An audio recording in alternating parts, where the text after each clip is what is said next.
Hola, quinto año, vamos a hablar un poquito nuevamente del práctico número 6, que es el último práctico.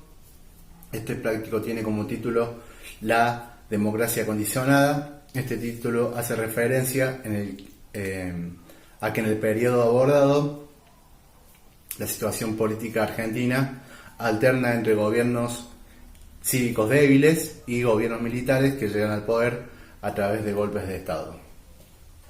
Vamos a tomar como punto de partida el año 1955, que es el año de la caída del gobierno de Perón, y vamos a llegar hasta el año 1974.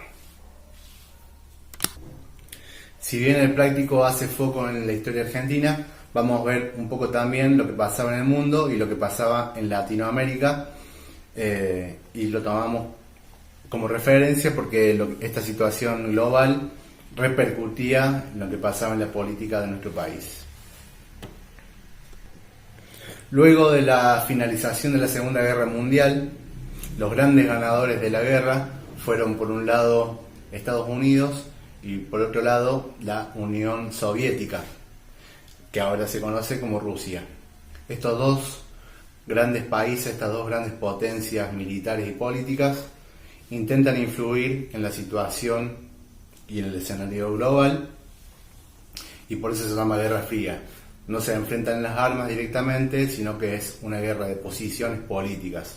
Por un lado tenemos a Estados Unidos con una ideología capitalista, y por otro lado tenemos a la Unión Soviética con una ideología comunista. Cada uno de estos bloques intenta influir en las políticas de los diferentes países. En este caso vamos a ver cómo ciertas tendencias o ciertas ideologías van influyendo en la política interior argentina, y eso también lo vamos a tener en cuenta para poder comprender lo que pasaba en la historia. La década del 60 es una década muy compleja de abordar, por eso nosotros vamos a tomar algunos ejes. Esos ejes están expresados en el trabajo como forma de objetivos, así que invito a que los lean.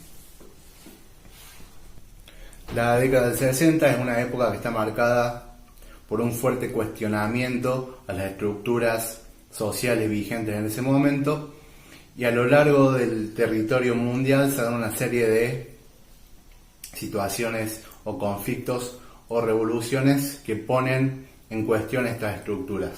Vamos a ver, por ejemplo, que en Estados Unidos hay manifestaciones contra el racismo, también empieza a surgir más fuertemente las ideas del feminismo. En África, vamos a ver, también se da un proceso de descolonización, donde estos países buscan la independencia. Otro de los ejemplos de la turbulencia de esta década es el Mayo francés, una revuelta con el protagonismo de obreros y estudiantes. Si nos vamos a Argentina, también vamos a ver que hay un claro ejemplo de esto, que es el Cordobazo, una revolución, un hecho social importante que pone en jaque al gobierno militar de esa época, también con la participación de jóvenes y obreros. Como vemos, en la década del 60, los estudiantes, los jóvenes, empiezan a tener un protagonismo importante en la política. Volviendo un poquito a Argentina, como decíamos recién, vamos a tomar como punto de partida el año 1955. En este año se produce la caída del gobierno de Perón a partir de un golpe militar que se autodenomina la Revolución Libertadora. Este hecho tiene como novedad que por primera vez un ejército o una fuerza de una nación ataca a sus propios habitantes. Esto se produce con un bombardeo a la Plaza de Mayo, donde hay muchos civiles muertos. La resistencia del gobierno de Perón, vamos a ver en este práctico, que empieza a desarrollarse en Córdoba. Este práctico también va a hacer foco en lo que pasaba en Córdoba a partir del año 1955. Vamos a ver también que en este golpe también está la participación de los jóvenes. Y vamos a tratar de buscar un hilo conductor entre la caída de Perón y el Cordobazo. Entonces ustedes lo van a ver, sobre todo a partir de cómo se da la participación de los jóvenes en estos dos procesos. Luego de la caída de Perón, del gobierno de Perón, los sectores obreros que habían tenido su representación en este gobierno empiezan a plantear una resistencia hacia las autoridades de ese momento porque no encontraban una vía de expresión de sus demandas. A partir de esto se desarrolla lo que se llama la resistencia obrera o la resistencia peronista, que empieza a hacer una serie de manifestaciones, por un lado pacíficas con la entrega de volantes o manifestaciones públicas, pero poco a poco se empieza a tornar un poco más organizado y también más violenta esta resistencia de los sectores peronistas que están disconformes con que el peronismo no puede participar de la vida política argentina.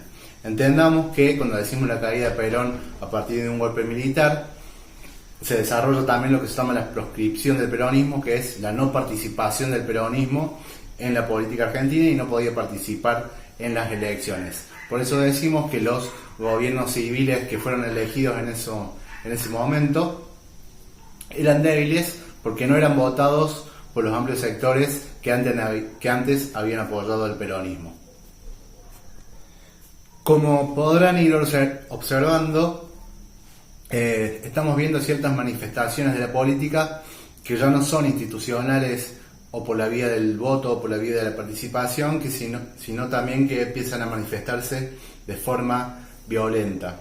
Un ejemplo de esto es la implementación del plan Conintes del gobierno de Frondizi, que era un plan tomado del ejército francés que tenía como objetivos perseguir a los obreros y perseguir estas manifestaciones también violentas a partir de la represión. En el año 1966 también se da un nuevo golpe de Estado, esta vez llamado la Revolución Argentina, que tenía como objetivo despolitizar a la sociedad. Esto era prohibir toda actividad política y también se da un recorte en lo que es la autonomía de las universidades públicas, y en este sentido los integrantes de las universidades se resisten y se da lo que conocemos como la Noche de los Bastones Largos, donde se da una represión hacia los estudiantes que se resistían ante el recorte del presupuesto y este recorte de la autonomía universitaria. El fin de este golpe militar, encabezado por Onganía, se empieza a dar con lo que vamos a ver, y ustedes seguramente habrán escuchado, se llama el Cordobazo, que es una revuelta social que nació acá en Córdoba, que tuvo como protagonista al movimiento obrero y también con la participación de estudiantes. A partir de este hecho, el gobierno de Onganía, que había tenido una fuerte política contra los obreros, recortando salarios, recortando beneficios, empieza a ser resistido y tiene como punto de eclosión o de explosión el Cordobazo. A partir del Cordobazo, el golpe de Onganía empieza a debilitarse y empieza a buscar una salida democrática, que ustedes también lo van a ver ahí en el práctico. Las actividades del práctico, por un lado, tienen el objetivo de reconocer las manifestaciones de la violencia tanto física como simbólica en este periodo. Un ejemplo de esto, y acá estoy adelantando un poco la respuesta, vamos a ver la violencia simbólica que se ve expresada, por ejemplo, en la no participación política de ciertos sectores o de ciertos partidos. Eso es una expresión de violencia simbólica. Obviamente la violencia física se da más claramente a través de la represión, a través de manifestaciones físicas de violencia. Y por otro lado, también las actividades de este práctico tienen como objetivo reconocer el rol de los jóvenes en la política argentina. Si tienen dudas, ya saben que pueden comunicarse conmigo para ir adelantando la resolución de las actividades. Recuerden que estamos ya cerrando el año y estaría bueno que todos estemos al día, así podemos disfrutar de las vacaciones. Les mando un abrazo y un saludo a todos y a todas y nos estamos viendo próximamente. Hasta luego.